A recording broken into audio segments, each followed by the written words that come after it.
नमस्कार बच्चों, मैं संदीप कुमार आर्य। आशा करता हूं कि आप लोग इस कोरोना जैसी महामारी के चलते अपने घरों पर होंगे, सुरक्षित होंगे।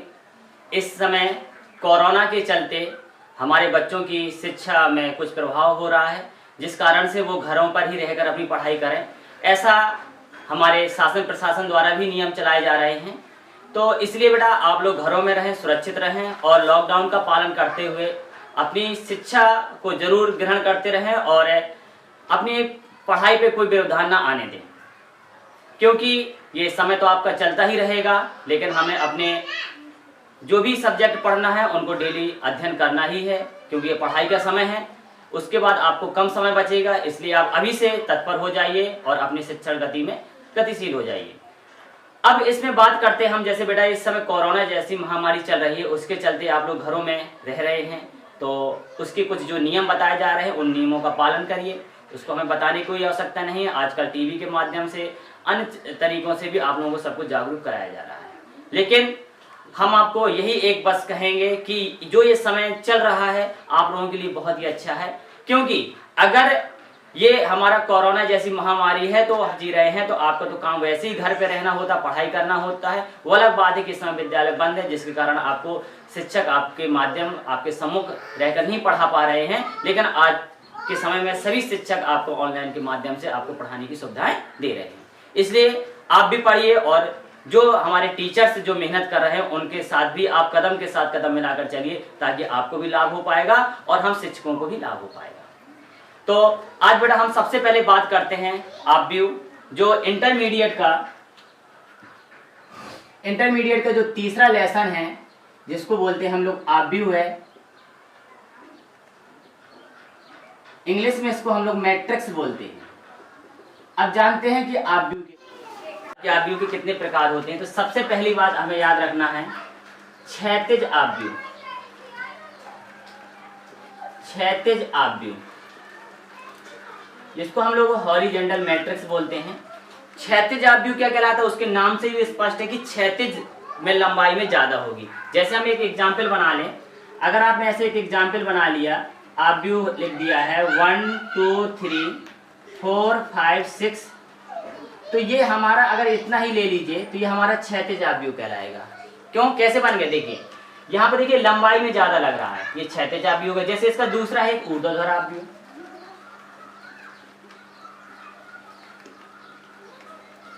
ऊर्ध्वाधर आपव्यू, वर्टिकल मैट्रिक्स। अब ऊर्ध्वाधर आपव्यू में क्या होगा, ऊर्ध्वाधर ऐसा कुछ होगा 1 2 3 4 5 6। अब परिभाषा आप खुद बना लीजिए। आप अगर इसमें देख रहे होंगे तो यहाँ पर हमारे पास एक रो है R1 और ये दूसरी रो है R2, ये दो रो हो गई। और ये स्तंभ देखिए C1 और ये C2 और ये C3। तो आप देख पा रहे हैं इसमें रो तो 2 हैं और स्तंभ कितने हैं, 3 है। परिभाषा आप बना दीजिए।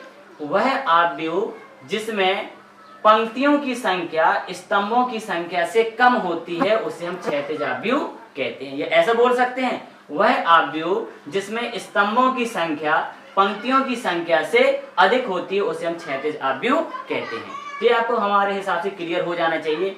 अगर हम इसका क्रम देखना चाहें तो हमने आपको क्रम बताया था कि क्रम के लिए आपको याद रखना है हर हमेशा कि क्या बताया था, जैसे आई जे के रूप में लिखते हैं तो आई हमारा किसको बताता है, पंक्ति को, और ये जे किसको बताता है, स्तंभ को। ये पंक्ति और ये स्तंभ हो जाता है। या तो इसी के अनुसार अगर हम इसका क्रम देखेंगे तो m इंटू n के रूप में लिखा था। तो आप यहाँ पर बोलेंगे कि पंक्तियां कितनी है हमारे पास, 2, तो 2 पंक्तियां हो गई। स्तंभ कितने हैं, 3, तो किस क्रम का हो गया, 2/3 क्रम का हो गया। तो पहले पंक्तियों को लिखा जाता है, फिर बाद में स्तंभों को लिखा जाता है। तो और भी आप इसके एग्जाम्पल बना लीजिए। जैसे आपने ये बना दिया 1 2 3 4 5 6 7 8 9 10 11 12 13 14 15 16 17 18। अगर आप यहाँ पर देखेंगे तो हमारे पास कितनी पंक्तियां हैं, 1 2 और 3। स्तंभ कितने हैं, 1 2 3 4 5 6। तो स्तंभों की संख्या ज्यादा है, पंक्तियों की संख्या कम है, अर्थात ये हमारा कौन सा हो गया, क्षैतिज आपव्यू हो गया। ये बात क्लियर हो रहा है आपको। दूसरी कंडीशन, तो आप इसको ऐसे भी बोल सकते हैं, अगर संकेत के रूप में लिखना चाहें कि आपका जो रो होता है वो कॉलम से क्या होता है, कम होता है। शॉर्टकट में याद रखने का एक तरीका है, बस और कुछ नहीं। दूसरी बात करते हैं हम ऊर्ध्वाधर आव्यूह में। ऊर्ध्वाधर आव्यूह क्या कहलाता है? आपको देखो स्पष्ट दिख रहा है कि एक लंबवत दिख रहा है, ये हमारा ऊर्ध्वाधर आव्यूह है।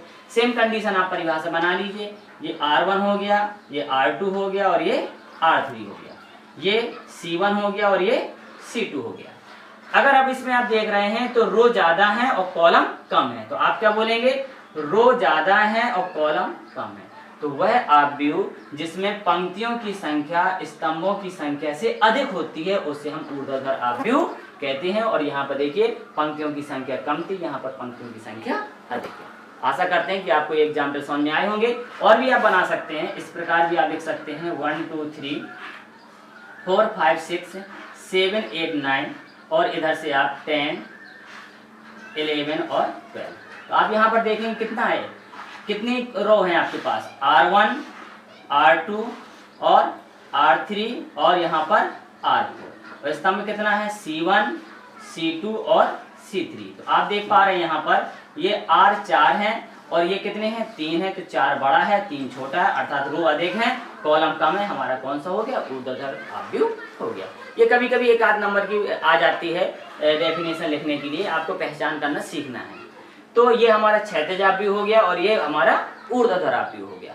अब बात करते हैं हमारा इससे मिलता जुलता है, सबसे आसान है पंक्ति आव्यूह। बिल्कुल इसी से मिलता जुलता है। देखिए उसका नाम ही है पंक्ति,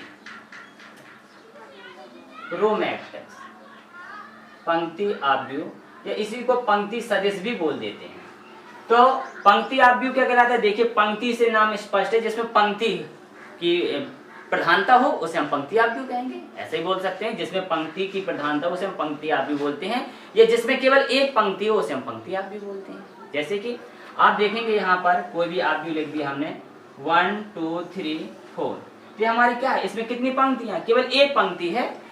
स्तंभ कितने भी हो सकते हैं, पंक्ति एक है, हमारा कौन सा आव्यूह हो गया? पंक्ति आव्यूह हो गया। आप कुछ भी बना के रख दीजिए, आपने कोई एक आव्यूह और बना दिया, आपने 1 और 2 लिख दिया, तो ये भी हमारा पंक्ति आव्यूह। क्यों? पंक्तियां एक ही है, स्तंभ कितने हैं? 2 हैं।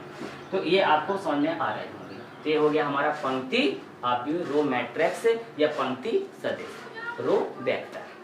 अब बात करते हैं अगले में स्तंभ आव्यूह। स्तंभ आव्यूह जिसको बोलेंगे हम लोग कॉलम मैट्रिक्स या स्तंभ सदिश कॉमन वेक्टर। तो कॉलम वेक्टर, तो अब इसमें हम बात करते हैं स्तंभ आव्यूह। देखिए इसमें सेम चीज है कि इसमें स्तंभ की प्रधानता होगी, अर्थात केवल एक स्तंभ होगा, उसे हम स्तंभ आव्यूह कहते हैं। तो ऐसा आव्यूह जिसमें केवल एक स्तंभ होता है उसे हम स्तंभ आव्यूह कहते हैं। आप इसमें लिख सकते हैं इस प्रकार 1 2 3, पंक्तियां कुछ भी होंगी लेकिन स्तंभ सदैव एक ही होगा, उसे हम स्तंभ आव्यूह कहते हैं। और भी आप बना सकते हैं, कुछ भी लिख दीजिए आपने 1 2 3 4, जरूरी नहीं ये भी हो, आपका अल्फाबेटिकल भी लेंगे, लेकिन हर हमेशा इसके अंदर जो एलिमेंट होंगे वो स्मॉल लेटर में हुआ करेंगे। अगर आप चाहें तो ABCD इस प्रकार भी हो सकता है। तो ये हमारे 4 भाग हुए, क्षैतिज आव्यूह, ऊर्ध्वाधर आव्यूह, पंक्ति आव्यूह और स्तंभ आव्यूह। इसके बाद जो अगला भाग है वो है शून्य आव्यूह। ऐसा आव्यूह जिसका प्रत्येक अवयव शून्य होता है उसे हम शून्य आव्यूह कहते हैं। तो आप इसमें कुछ भी बना सकते हैं, जैसे हमने ले लिया 1 0 0 0 0, और ये अगर देखा जाए कितने का है? 2/2 का हो जाएगा। अगर हमने इसमें लिख दिया है 0 0 0 0 0 0, तो इसमें कितने पंक्तियां कितनी हैं? 2 पंक्तियां हैं। और स्तंभ कितने हैं? 1 2 3, तो कितने का हो जाएगा? 2/3 का। तो इसका प्रत्येक अवयव क्या होता है? शून्य होता है। इसमें एक ये महत्वपूर्ण आता है, इकाई का तत्समक आव्यूह। इकाई का तत्समक आव्यूह। अब इसके लिए क्या है? इसको I से प्रदर्शित करते हैं। तो इकाई का जो तत्समक आव्यूह होता है कि ऐसा वर्ग आव्यूह जिसमें विकर्ण को छोड़कर, मुख्य विकर्ण को छोड़कर सभी अवयव शून्य होते हैं, उसे हम इकाई आव्यूह कहते हैं। जैसे अगर आप इसको लिखेंगे 1 0 0 1, तो ये हमारा जो मुख्य विकर्ण है इसको छोड़कर सभी अवयव शून्य कहलाएंगे। तो ये हमारा I है और इसको हम 2 बोलेंगे। क्यों बोलेंगे? क्योंकि ये कितने का है? 2/2 का। ये अभी पीछे हमें बताना रह गया है कि ये हम इसको जो भी क्रम रहेगा उसको हम क्रम लेखा करते हैं 2/3 3/4। लेकिन कभी वो आव्यूह अगर कभी भी हमारा जैसे कोई आव्यूह है हमारे पास A = 1 2 3 4, ये एक वर्ग आव्यूह है। तो अगर आप इसको बोलेंगे तो ये कितने 2/2 का होगा, लेकिन इसको हम 2/2 का ना बोलकर इसको हम बोलते हैं 2 क्रम 3 क्रम 4 क्रम का आव्यूह। जैसे अगर हम इसको लिख देंगे A बराबर तो 1 2 3 4 5 6 7 8 9, तो ये क्या है 3/3 का है, लेकिन इसको 3/3 का ना पढ़कर इसको हम क्या बोलेंगे 3 क्रम का आव्यूह है। तो इसमें जितनी पंक्तियां उतने ही स्तंभ है। इसी प्रकार यहाँ पर क्या हो गया है I2 क्यों लिख दिया गया है, इसीलिए लिख दिया गया क्योंकि 2/2 का था, इसलिए हमने इसको I2 लिख दिया है।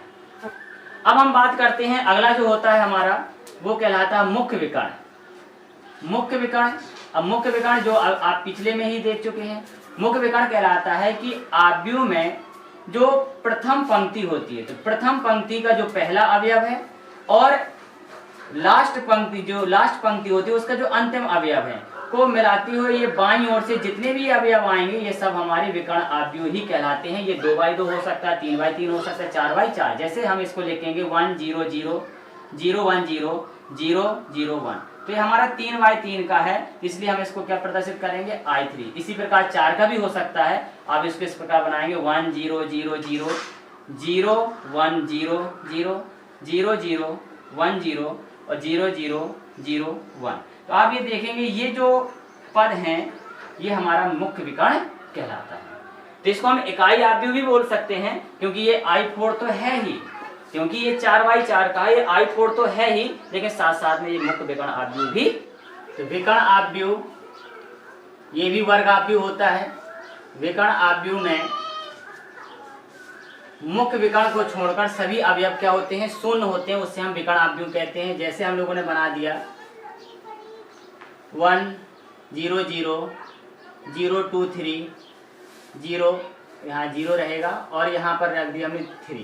तो ये आप पाएंगे ये मुख्य विकर्ण को छोड़कर सभी अवयव क्या होते हैं शून्य होते हैं, इसे हम विकर्ण आव्यूह कहते हैं। तो आपने देखा जो इकाई का तत्समक आव्यूह था वो भी वर्ग आव्यूह होता है, और इसके बाद आपने जो विकर्ण आव्यूह पढ़ा है ये भी आपका क्या होता है वर्ग आव्यूह ही होता है। अगर वर्ग आव्यूह नहीं है तो विकर्ण आव्यूह नहीं बन पाएगा, उसका विकर्ण आव्यूह नहीं निकाल पाएंगे। तो यहाँ पर एक कंडीशन बन जाएगी। विकर्ण आव्यूह के बाद हमारे पास आता है अदिश आव्यूह। सेम कंडीशन ये भी है अदिश आव्यूह में। अदिश आव्यूह में क्या होता है कि वो विकर्ण आव्यूह की भांति ही होता है, लेकिन जो विकर्ण के अवयव होते हैं या मुख्य विकर्ण के जो अवयव होते हैं वो सब क्या होते हैं एक समान होते हैं। जैसे A = अगर हमने लिख दिया है यहाँ पर 3 कर दिया, 0 0 कर दिया, 0 कर दिया, 3 कर दिया, 0 0 0 3, तो आप देखेंगे ये विकर्ण के जो अवयव होते हैं वो कैसे होते हैं एक समान होते हैं, इसलिए हमारा कहलाता है अदिश आव्यूह। अब एक कंडीशन आप देख सकते हैं यहाँ पर अगर देखा जाए तो ये विकर्ण आव्यूह बन सकता है क्योंकि मुख्य विकर्ण को छोड़कर ये क्या है सभी अवयव इसके शून्य है।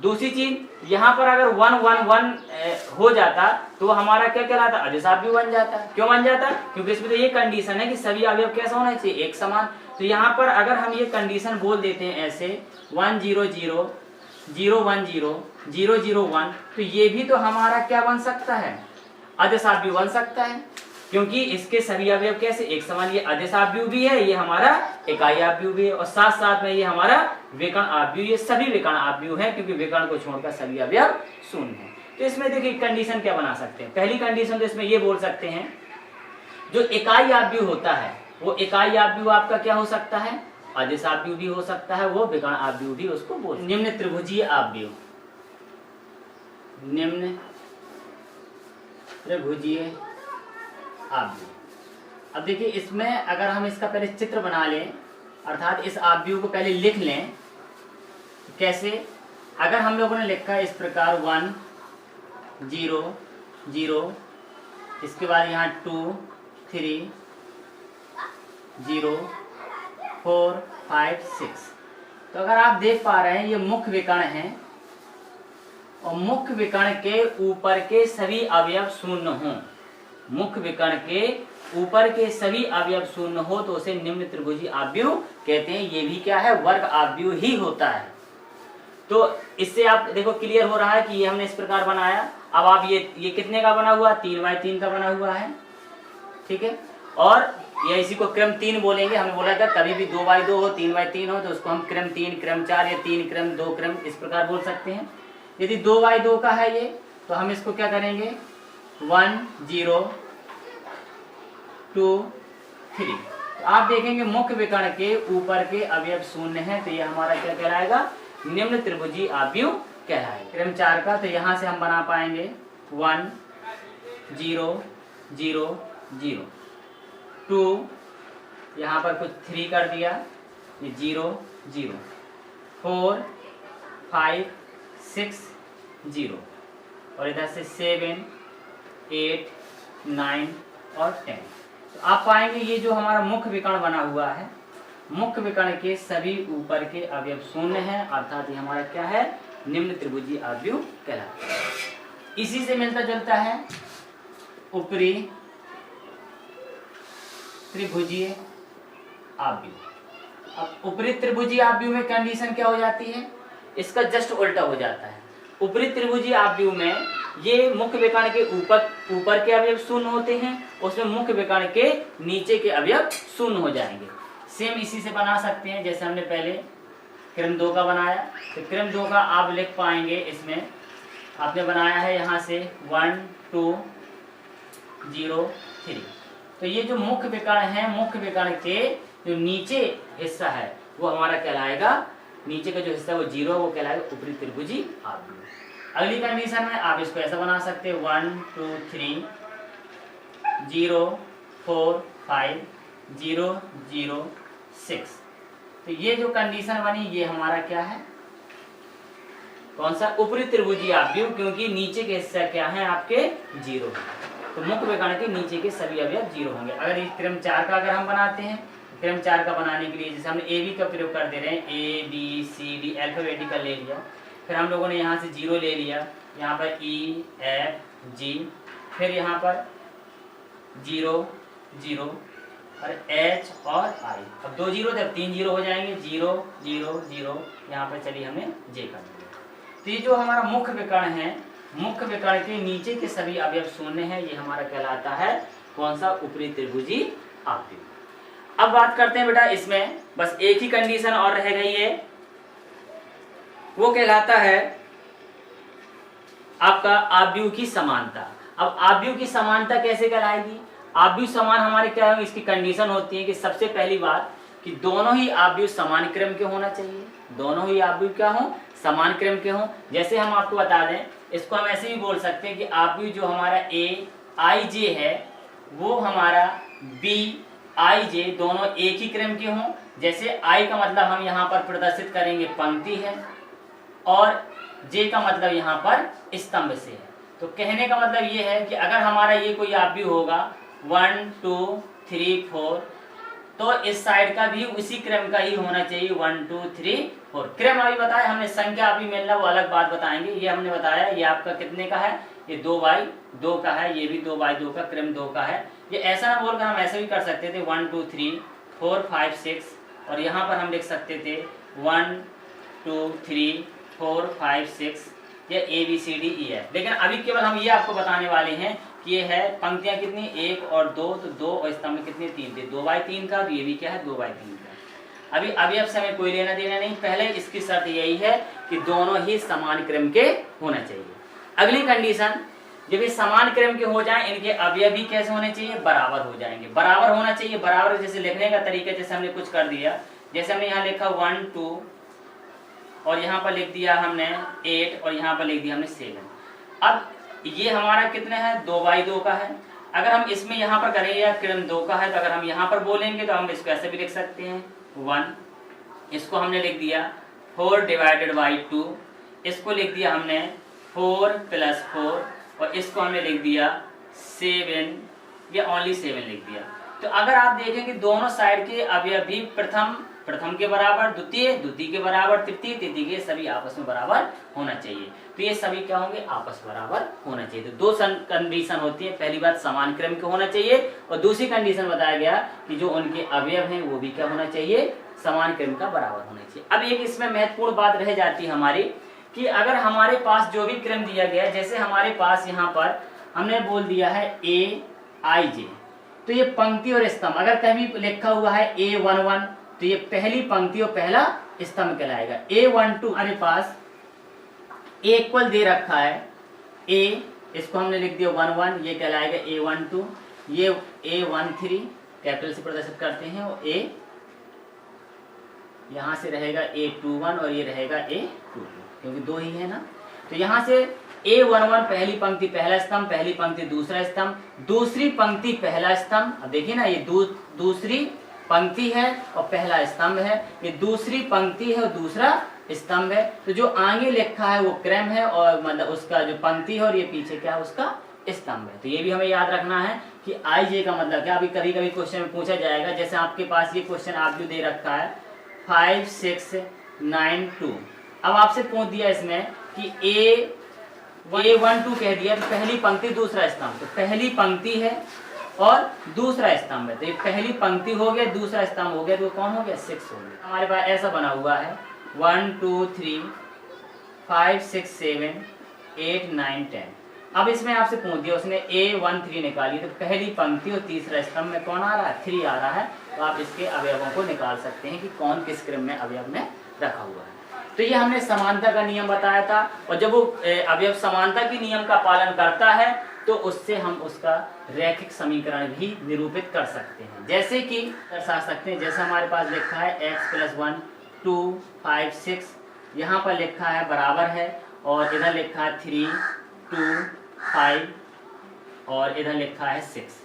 तो यहाँ पर देखेंगे सभी पद बराबर होना चाहिए, ये बराबर हैं, देखिए ये पद इसके बराबर है, ये इनके बराबर है। लेकिन ये कंडीशन है तो ये रैखिक समीकरण का रूप धारण कर लेगा, जिसको हम लिख सकते हैं x + 1 = 2, तो x इक्वल हो जाएगा 2 - 1, तो x इक्वल हो जाएगा 1। तो इस प्रकार ये हमने आव्यूह के कुछ नियम पढ़े, कुछ उनकी शर्तें, उनके भाग पढ़े हुए हैं। आव्यूह का कहाँ से यूज हुआ, सबसे पहले किन गणतज्ञों ने किया, इसके बारे में हम लोगों ने अध्ययन किया। अगली वीडियो में हम पढ़ेंगे 3.1 में।